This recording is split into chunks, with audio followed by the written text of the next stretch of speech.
నమస్కారం. ఇక్కడ చాలా మంది అద్దెలలో ఉంటున్నారు. అద్దెలలో ఉంటే ఎవరైనా చనిపోతే ఇళ్లలోకి రానివ్వట్లేదు.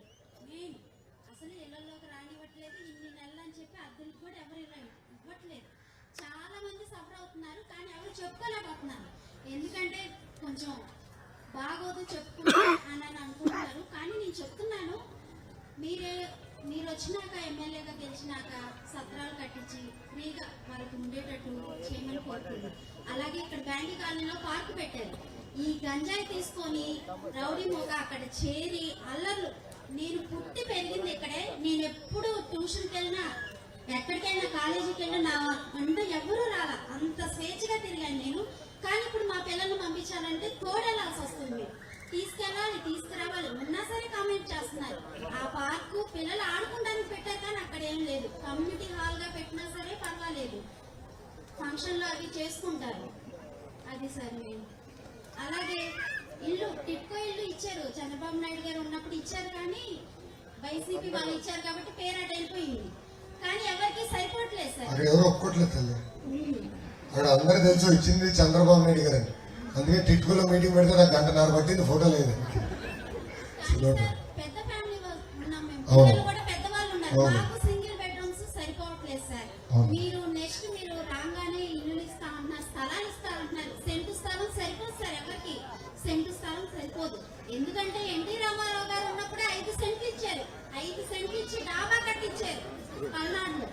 మాకు తెలుసు. అప్పుడు జనాభా వేరు, ఇప్పుడు జనాభా వేరు. 5 సెంట్లు ఇవ్వాలంటే 1,00,000 కోట్లు అవుతుంది సుమారుగా. అదే అదే అమ్మాయి భూమి ఇస్తాం కాదు, ముందు ఇల్లు కూడా కట్టాలి. ఎందుకంటే ఇప్పుడు సిమెంట్, స్టీల్, ఇసుక ధర విపరీతం పెరిగిపోయింది. ఇప్పుడు ఇల్లు కట్టాలంటే దాదాపు 6 నుంచి 7 నుంచి 10 లక్షల రూపాయలు అవుతుంది. అది కూడా మెరుగైన టెక్నాలజీ తీసుకురావాలి. మీరు అన్నట్టు కొంచెం ఎక్కువ భూమి ఇస్తే బాగుంటుందని కోరుతున్నారు. అది అంటే టెక్నాలజీ నేను చేస్తాను. ఓకేనా? అరే ఆ రోజు ఆప్షన్ ఇచ్చారు, 2 బెడ్రూమ్ కంటే తీసుకునే ఇసే కట్టిస్తాను. అవ్వదు, నాది బాధ్యత, నాకు వదిలేసి. అమ్మా గంజాయి విషయంలో చాలా సీరియస్ గా ఉన్నా పనిచేస్తాను. ఎన్నికల్లో ఇంటికి ఒక కర్రిస్తా. ఏమంటారు? ఇస్తే గంజాయి చేసి ఎలా పని ఎవరిని చేస్తే రౌడీని ఊరంతా తగలకూడదు. నేను ఉంటాను నేను అండగా. ఏమ్మా అంతే కదా? నేను సీరియస్ గా తీసుకుంటాను. గంజాయి చాలా సీరియస్ సబ్జెక్టు. స్వేచ్ఛ ఉండాలి, మహిళలు తిరిగేదానికి ఇబ్బంది ఉండకూడదు, లా అండ్ ఆర్డర్ కంట్రోల్లో ఉండాలి.